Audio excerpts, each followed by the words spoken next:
Salim Hyder link పంపించిందా సాక్షి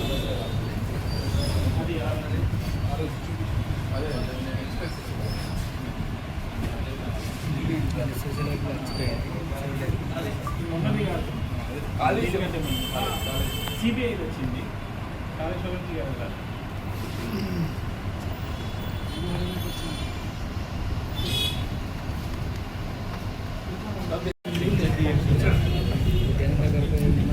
నిర్మాణంతో ముఖ్యంగా ఇటు ఉమ్మడి కరీంనగర్ జిల్లాతో పాటుగా ఉత్తర తెలంగాణ ప్రాంతంలో సాగునీటి సౌకర్యం మెరుగుపడుతుండటంతో సాధారణంగా సాగు చేసేటువంటి వరి సాగుకు ప్రత్యామ్నాయంగా వాణిజ్య పంటలకు ప్రోత్సాహం కల్పించి చేయాలనేటువంటి ఒక భావనతోని అప్పుడు ఉమ్మడి రాష్ట్రంలో ఈ చెరుకు రైతుకు ఏదైతుందో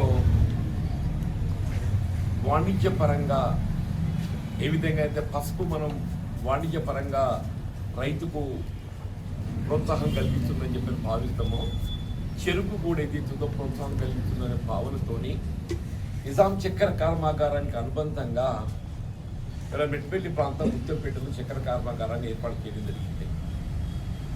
సరే ఏర్పాటు చేయబడ్డ తదుపరి దశాబ్ద కాలం బాగా నడిచింది. రైతులు కూడా ఏదైతుందో వాణిజ్యపరంగా చెరుకు పట్ల ఆకర్షితులైనరు. సరే తర్వాతి కాలంలో అప్పుడు తెలుగుదేశం ప్రభుత్వం ఈ చక్కెర ఫ్యాక్టరీ నిర్వహణలో ఏదైతుందో సరే కొంత అలసత్వంతో ప్రభుత్వ పరంగా నిర్వహింపజేయడం సాధ్యం కావటం లేదు అనేటువంటి యొక్క నెపంతో 51% వాటా ప్రైవేట్ పరం చేసింది. ఈ 51% వాటా ప్రైవేట్ పరం చేయడంతో యాజమాన్యం ఏదైతుందో ప్రైవేట్ యాజమాన్యం చిత్రులు వెళ్ళింది. అప్పుడు ఏదైతుందో ఈ ప్రాంత వాస్తువులు అందరం కూడా రాజకీయాలకు అతీతంగా సరే చెరుకు పంట రైతుకు ఏదైతుందో కొంత ప్రోత్సాహకరంగా ఉన్నది. వాణిజ్యపరంగా వరి ఏదైతుందో మనం సంవత్సరాన్ని 2 పంటలు సాగు చేసేది. చెరుకు ఏదైతుందో ఒకసారి నాటితే ఇది సంవత్సర కాలంతో పాటుగా అది మరి తదుపరి కూడా 2వ సంవత్సరం కానీ మనం నిలుపుకుంటే 3వ సంవత్సరం కూడా ఉండేటువంటి అవకాశం ఉండేది. సరే ఏదైనా అప్పటి ప్రభుత్వం కొంత అలసత్వంతో అది ప్రైవేట్ పరం కావటము, ఈ ప్రాంత రైతాంగం అంతా ఎదుర్కొలో రాజకీయాలకు అతీతంగా ఉద్యమించటం, తదుపరి కాలంలో తెలంగాణ రాష్ట్ర ఏర్పాటు ఉద్యమంలో ఇది కూడా మరొక ప్రధానమైనటువంటి ఒక అంశం కావడం జరిగింది. తెలంగాణ రాష్ట్రం ఏర్పాటు కాబడడంతో ప్రైవేటు యాజమాన్యంలో ఏదైతే చక్కెర కర్మాగారం నిర్వహింపబడుతుందో దాన్ని ప్రభుత్వ పరంగా నిర్వహింపజేయడం జరుగుతుంది. ప్రభుత్వం టేక్ ఓవర్ చేస్తుందని చెప్పని ఎన్నికల్లో ఒకసారి అన్ని రాజకీయ పార్టీలు కూడా మరి వాగ్దానం చేయటం. అప్పుడు ఉమ్మడి రాష్ట్రంలో వైఎస్ రాజశేఖర రెడ్డి గారు ఏదైతుందో దాని నిర్వహణ యాజమాన్యం మార్పిడికి సంబంధించి పెద్ద రత్నాకరరావు గారు అప్పుడు శాసనసభ్యులుగా ఉంది. వారి ఆధ్వర్యంలో కమిటీ కూడా వేసి రత్నాకరరావు గారు ఏదైతుందో ఈ అంశాన్ని కూలంకషంగా పరిశీలించి చక్కెర కర్మాగారం నిర్వహణ కొనసాగడమే కాదు, నిర్వహణ కొనసాగడంతో పాటుగా ప్రభుత్వ పరంగా నిర్వహింపజేయగలిగినట్టయితే రైతుకు కొంత విశ్వాసం కలుగుతుందనేటువంటి ఒక అభిప్రాయంతో వారి నివేదిక కూడా ప్రభుత్వానికి సమర్పించింది. సరే తదుపరి తెలంగాణ రాష్ట్ర ఏర్పాటు ఉద్యమం మనకు తెలిసిందే. 2014లో తెలంగాణ రాష్ట్రం ఏర్పాటు కాబడటం, రాష్ట్రంలో టీఆర్ఎస్ ప్రభుత్వం అధికారం రావటం, ఇక్కడ అందరం కూడా ఏదైతున్నదో మన చక్కెర కర్మాగారం అంతవరకు ప్రైవేట్ యాజమాన్యంలో కొనసాగుతుంది. అది ప్రభుత్వ పరంగా నిర్వహింపజేయబడుతుందని చెప్పని అందరం కూడా సంతోషించారు. సరే దురదృష్టం ఏంటంటే ఉమ్మడి రాష్ట్రంలో 51% వాటాతోనే కనీసం ప్రైవేట్ యాజమాన్యాలు కొనసాగుతున్నాయి. అదేమైపోయింది, తెలంగాణ రాష్ట్రం ఏర్పడ్డ తదుపరి అందరం ప్రభుత్వ పరంగా నిర్వహణ చేపట్టడం జరుగుతుందని చెప్పి భావిస్తే అసలు చక్కెర కర్మాగారమే మూతపడి, దాంతో రైతు ఏదైతుందో అసలేదో రాష్ట్రం ఏర్పడితే ప్రభుత్వ యాజమాన్యంలో మరి చక్కెర కర్మాగారం చేయబడుతుందని చెప్పి భావిస్తే ఇది అసలుకే మూతపడ్డది. మనకి ఏదైతున్నదో ఇక వరి ప్రత్యామ్నాయంగా వేరే పంట అనేది సాగు లేకుండా అయిపోయింది. అందరూ కూడా కొంత నిరాశ నిస్పృహకు లోను కావడం, రైతాంగం ఉద్యమం తీవ్ర స్థాయికి చేరుకోవటం, కాంగ్రెస్ పార్టీ ఏదైతుందో అప్పుడు రేవంత్ రెడ్డి గారు పిసిసి అధ్యక్షుడిగా బాధ్యతలు చేపట్టబడిన తదుపరి ఆయన సంసిద్ధంగా లేడు కాబట్టి ఆ 51% వాటాను మనం బేదకలు చేసుకోవాలి. ఆయన వాటాకి ఏదో 160 కోట్ల లెక్కలు చెప్తున్నాయి. సరే, అదంతా ఆడిట్ చేయించి లెక్కలు చేస్తే ఎంతకు వస్తుందో తెలియదు. ఆయన బేదకలు ఒకటి, రెండోది ఏదైతుందో మరి దాని నిర్వహణ ఏ విధంగా ముందుకు పోవాలి. మనం ఇవాళ చక్కెర కర్మాగారం పునః ప్రారంభింప చేయబడాలంటే కనీసం ఒక 10,000 ఎకరాలైనా సాగు చేయబడాలి. మినిమం వయబిలిటీ అది నిర్వహింపజేయబడాలి అని చెప్పారంటే ఈవెన్ ఇప్పుడు ఇది లింక్డ్ విత్ ఇథనాల్. లేటెస్ట్ ఏదైతుందో మన ఇథనాల్తో లింక్ చేసుకునేటువంటి అవకాశం మనకు ఏర్పడ్డది. Earlier it was not there ethanol. మనం we can go for ethanol production also. రాష్ట్ర ప్రభుత్వం ఏదైతుందో జగన్నాటి కేంద్ర ప్రభుత్వం కూడా వీళ్ళ సిక్ ఇండస్ట్రీస్ రీఓపెనింగ్ కొరకు మన కేంద్ర ప్రభుత్వం కూడా సహకరించాల్సిన బాధ్యత వాళ్ళపై కూడా ఉన్నది. సిక్ ఇండస్ట్రీస్ రీఓపెనింగ్ బాధ్యత కేంద్ర ప్రభుత్వంపై కూడా ఉన్నది. ఇది కేవలం ఇది ఒక రాజకీయ అంశంగా భావించడానికి వీల్లేదు. ఇది మన ఫెడరల్ స్టేట్. రాష్ట్ర ప్రభుత్వం బాధ్యత మనం ఎంత బాధ్యత భావిస్తామో కేంద్రంపై కూడా అంత బాధ్యత ఉన్నది. ఇవాళ పసుపు ఉన్నది, ఇవాళ టర్మరీ బోర్డు ఏర్పాటు చేస్తామని చెప్పని వాళ్ళకు నిర్ణయం తీసుకుని టర్మరీ బోర్డు ఏర్పాటు. గౌరవ జిల్లా కలెక్టర్ గారు, వ్యవసాయ శాఖ అందరూ కూడా ఏదైతుందో అలర్ట్ అయిపోయారు. ఏర్పాట్లకు సంబంధించి ఏదైతుందో అందరూ అలర్ట్ అయిపోయారు, ఏర్పాటు చేద్దామని చెప్పారు. ఇంతటికి ఏదైతుందో 5th సెప్టెంబర్ నిమజ్జనం అన్న వరకల్లా రైతులందరూ కూడా ఎక్కువ వరకు నిమజ్జనంలో నిమగ్నమై ఉంటారు కాబట్టి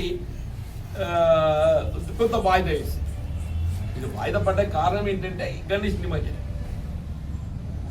ఇప్పుడు ఆయన జపాన్ టూర్లో ఉన్నాడు. సంజయ్ ఆయనే పరిశ్రమల కార్యదర్శి, జపాన్ టూర్లో ఉన్నాడు. బహుశా before end of the week, ఈ సండే మండే లోపల ఆయన తిరిగి వస్తున్నాడు. రావడంతో మళ్ళీ మనకు షెడ్యూల్ ఇస్తాడు.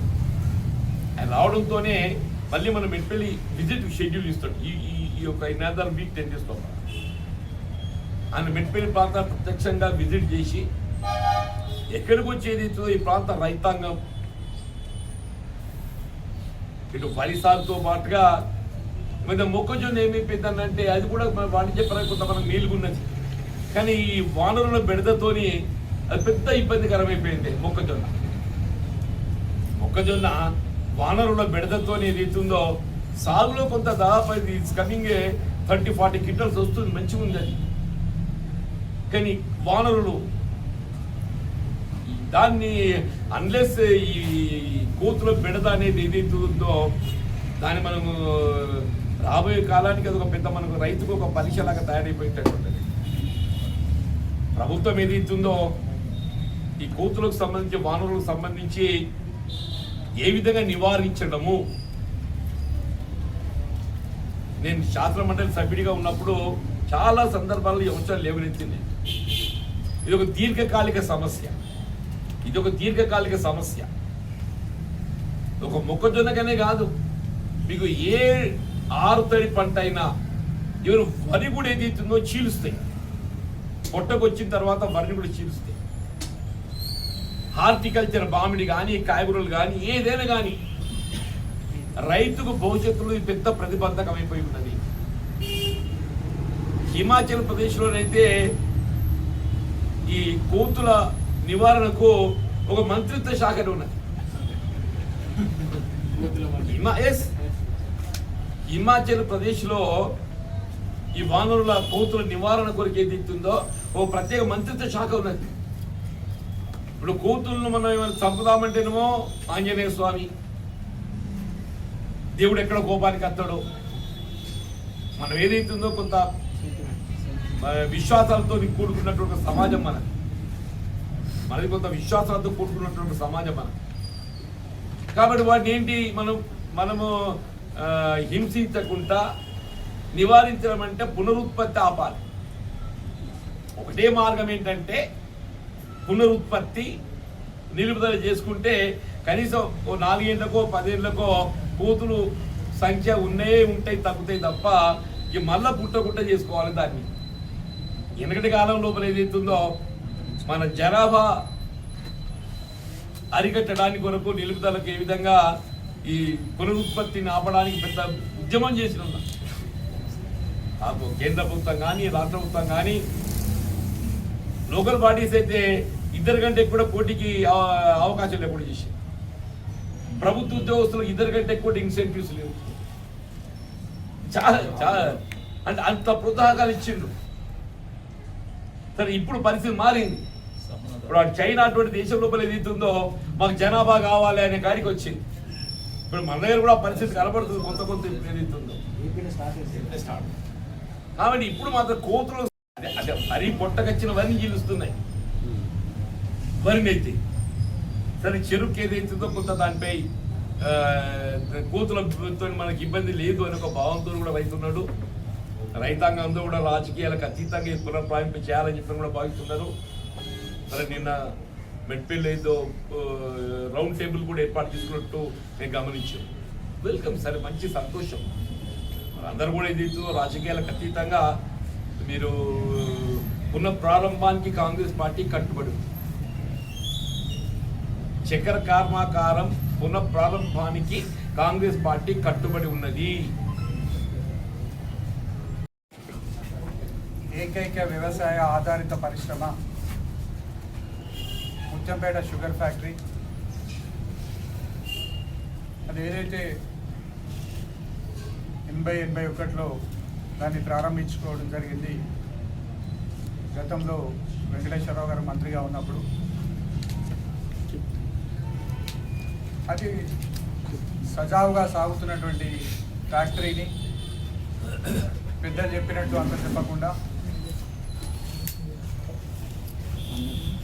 ఈ ఫ్యాక్టరీ సగం ప్రైవేటు సగం ప్రభుత్వ భాగస్వామ్యంలో నడుస్తున్నటువంటి ఫ్యాక్టరీని ఏదైతే ముఖ్యమంత్రి చంద్రశేఖరరావు గారి కూతురు మొత్తం ప్రభుత్వం స్వాధీనం చేసుకొని మా ప్రభుత్వం అధికారంలోకి వస్తే దాన్ని స్టార్ట్ చేస్తామని చెప్పడం జరిగింది. అయితే ఏంటంటే ఇలా చాలా మందికి తెలియక ఏమంటుందంటే మూసేసిన దాన్ని ప్రభుత్వం స్వాధీనం తీసుకుంటుందని మాట్లాడడం జరిగింది. అది నడుస్తున్న ఫ్యాక్టరీని వీళ్ళు 2015లో మూసివేయడం జరిగింది. అయితే చాలామంది రైతులు ఇప్పుడు ఏదైతే పంట మార్పిడిలో భాగంగా ఈ చెరుకు పెట్టుకుంటే వడగండ్ల వాన, ఇప్పుడేమో మామిడి రైతులు కావచ్చు, ఇంకా ఏది వరి ఇతర పంటలన్నీ కూడా ఈ వడగండ్ల వానకు తీవ్రంగా నష్టపోతుంది. కానీ ఏదైతే చెరుకు నష్టపోకుండా ఉంటుంది, వాళ్ళకి చెరుకు పెట్టుకుంటే కూడా పని భారం తగ్గుతుంటాయి. ఒకసారి పెట్టినట్టే పెద్దలు చెప్పినట్టు 4 ఏళ్ల వరకు వాళ్ళు దాన్ని సాగు చేసుకునేందుకు వీలుంటాయి.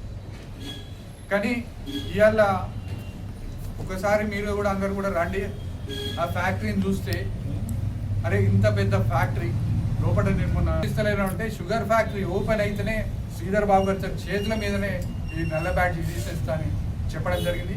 దానికి శ్రీధర్ బాబు గారు ఉన్న ఇక్కడ ఫంక్షన్కి వచ్చినప్పుడు వీరి తమ్ముని బిడ్డ ఫంక్షన్కి వచ్చినప్పుడు మాట్లాడితే ఖచ్చితంగా అందరం కలిసి మీకు కమిటీ చేసి మాట్లాడతామని మేము ఒక రిప్రజెంటేషన్ కూడా ఇవ్వడం రైతుల కొరుట్ల నియోజకవర్గ రైతుల పక్షాన. ఇదంతా కూడా మీరందరూ కూడా ముందుండి జీవన్ రెడ్డి గారు ఎక్కువ ప్రోద్బలం చేసి కొంతమంది, ఎందుకంటే మేము అప్పుడు ముఖ్యమంత్రి పిసిసి అధ్యక్షుడు రేవంత్ రెడ్డి గారు కూడా నైట్ అక్కడ బస చేయడం జరిగింది.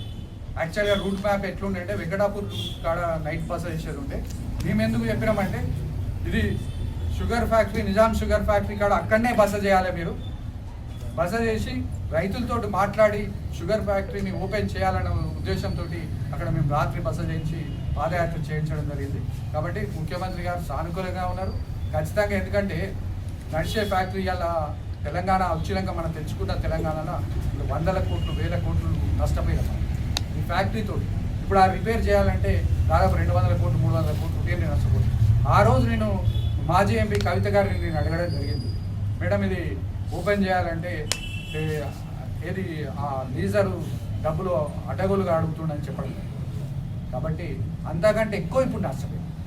ఆయనకి ఇచ్చే అప్పుడే డబ్బులు ఇస్తే ఇలా ఇప్పుడు 160 అంటారు కదా, సగంలోనే వెళ్ళిపోదు. మనం 160 crores ఇప్పుడు మనం ఆయనకి ఇచ్చేది ఉంటే 80 కోట్లతో ఆయన వెళ్ళిపోతా అన్నారు అప్పుడు. కానీ ఇవాళ మనం ఫ్యాక్టరీలు రీఓపెన్ చేయాలంటే కొన్ని కోట్లు 100 కోట్లు ఇవాళ అవసరం పడుతుంది. ఈ తెలంగాణ ప్రభుత్వం ఏదైతే కేసీఆర్ గారి ప్రభుత్వం ఎంత నష్టం చేసింది మన తెలంగాణ రైతులు కూడా ఆలోచించాలని తెలియజేస్తుంది. ప్రభుత్వం ఏది ఇచ్చిందో పూర్తిగా అంటే కొన్ని రాష్ట్రాల పట్ల వివక్షతో ప్రవర్తిస్తుంది.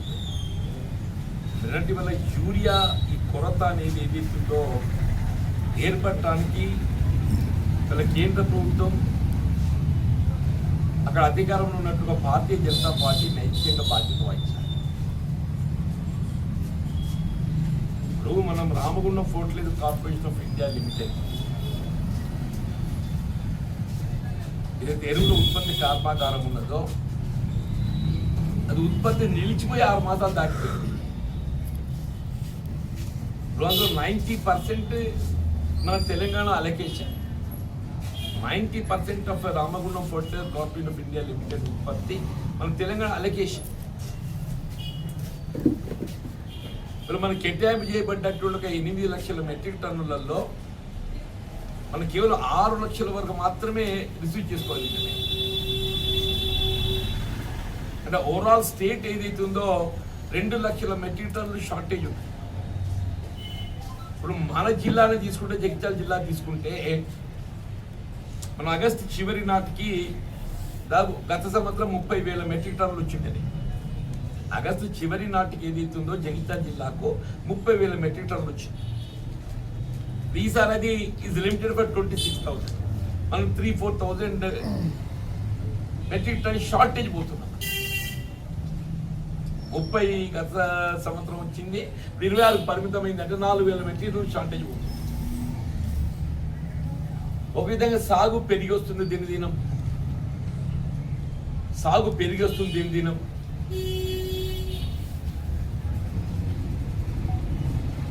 ఇప్పుడు సేంద్రియ ఎరువుల వాడకము అనేది డెఫినెట్లీ ఇట్ ఈస్ ఏ మంచి ఆలోచన, దానికి భిన్నాభిప్రాయం ఎవరికి లేదు. కానీ సేంద్రియ ఎరువుల వాడకాన్ని పెంచాలని చెప్పంటే మీరు రాయితీలు పెద్ద స్థాయిలో ఇవ్వాలి. మరి సేంద్రియ ఎరువులకు రాయితీలు ప్రత్యేకంగా కల్పించకుండా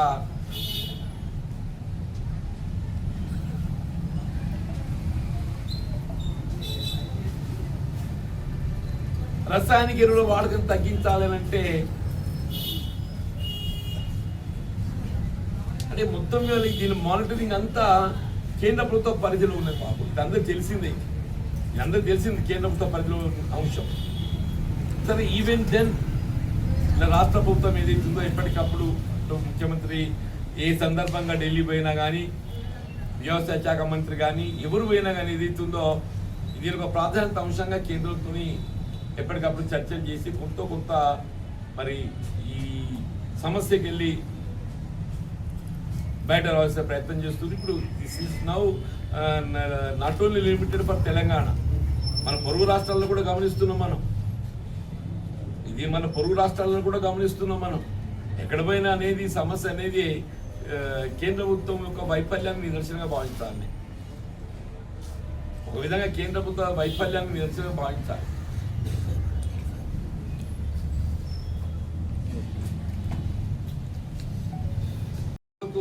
రాయితీలు ఎక్కువ ఇవ్వాలి, రసాయనిక ఎరువులు తగ్గించాలని చెప్పంటే సేంద్రియ ఎరువులను ప్రోత్సహించాలి, సేంద్రియ ఎరువులు ప్రోత్సహించాలని చెప్పిన సేంద్రియ ఎరువులకు రాయితీలు ఎక్కువ ఇవ్వాలి.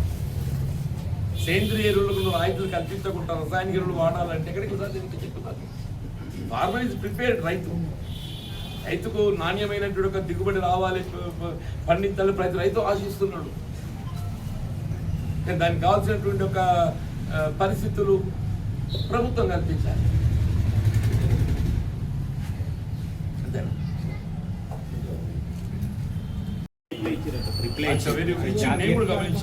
జాతీయ కండువనే అది పార్టీ, అది జాతీయ కండ, అది జెండా కండువ పార్టీ కండువ కాదని చెప్పేసి వివరణ ఇచ్చారు. మంచిగా ఎవరో పార్టీలో వాళ్ళు ఉంటే ఇప్పుడు వాళ్ళు ఏమంటారు, మేము పార్టీ మారలేదు, మా పార్టీలో మేము ఉన్నామని చెప్తున్నారు కదా.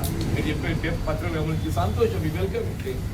పార్టీ మారని ఎవడెందుకు కోరుకుంటుంటే నీకు రాజ్యాంగ నిబంధనల పట్ల అంత గౌరవం ఉండి ఎవరే కానీ రాజ్యాంగ నిబంధనలకు అనుగుణంగా ప్రజాప్రతినిధి మీద రాలే.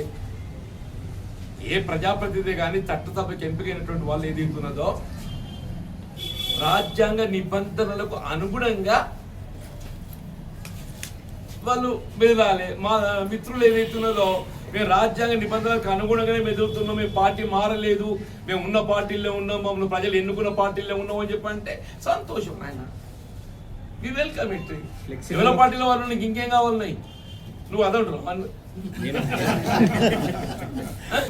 ఫ్లెక్సీలలో బాబు. పార్టీ మారలేదని మీరు చెప్పిన ప్రకారంగా ఇది స్పీకర్ గారికి ఇచ్చినట్టు వివరణ ప్రకారంగా మేము పార్టీ మారలేదు, మేము ఎన్నికైనట్టు ఒక పార్టీలోనే కొనసాగుతున్నాం అని చెప్పని పేర్కొన్నట్టు ఇవాళ పత్రికల్లో వచ్చింది. మీరు కూడా అదే పేర్కొన్నారు. దాని తదుపరి ఏంటి అనేది అది స్పీకర్ పరిధిలో ఉన్నది. దాని తదుపరి ఏంటి అనేది స్పీకర్ పరిధిలో ఉన్నది. అది నువ్వు స్పీకర్ పరిధిలో అంశాన్ని ఏదైతుందో నేను కామెంట్ చేయలేను కదా, స్పీకర్ పరిధిలో అంశాన్ని నేను కామెంట్ చేయలేను కదా. Thank you. వాస్తవం చెప్పంటున్నా, వాస్తవంగా అందరూ కూడా ఏదైతుందో నూతన పెన్షన్ మంజూరు కావాలనే ఒక అభిలాష ఉన్నది. చేయాల్సిన బాధ్యత కూడా ప్రభుత్వంపై ఉన్నది, చేయవలసిన బాధ్యత కూడా ప్రభుత్వంపై ఉన్నది. కానీ ముఖ్యమంత్రి గారు ఏదైతుందో రాష్ట్రం ఆర్థికంగా ఎన్ని సమస్యలు ఉన్నా, ఎన్ని ఇబ్బందులు ఉన్నా కానీ సంక్షేమ కార్యక్రమాల అమలు లోపల ఏదైతున్నదో రైతాంగాన్ని రుణముక్తులు చేయడంలో కానీ, రైతు భరోసా కల్పించడంలో కానీ, ధాన్యం సేకరణలో కానీ మీరు గమనిస్తున్నారు. వాస్తవంగా ఏదైతుందో కొత్త సమస్యలు ఉన్నాయి ప్రభుత్వం. తప్పకుండా ఏదైతుందో మీరు అన్నట్టు ఇవాళ నూతన పెన్షన్ మంజూరు చేయవలసిన బాధ్యత ప్రభుత్వంపై ఉన్నది. డెఫినెట్లీ ప్రభుత్వం కూడా సాధ్యమంత తొందరగా ఇవాళ బతుకమ్మ చీరలు ఉన్నాయి. గతం లోపల ఏదైతుందో అవి నాణ్యత లోపించడంతో ఏనుగులు కట్టుకున్నారు. దాన్ని ఏమన్నా ఏనుగులే కదండి బాబు. మా మిత్రుడు రాజీ ప్రతి ఆడబిడ్డకి ఏదైతుందో 2 చీరలు ఇస్తే ఆ 2 చీరలు బతుకమ్మ పండుగ కట్టుకుంటట్టు ప్రతి ఆడబిడ్డ అంత నాణ్యతతోని కల్పించే ప్రయత్నం చేస్తుంది.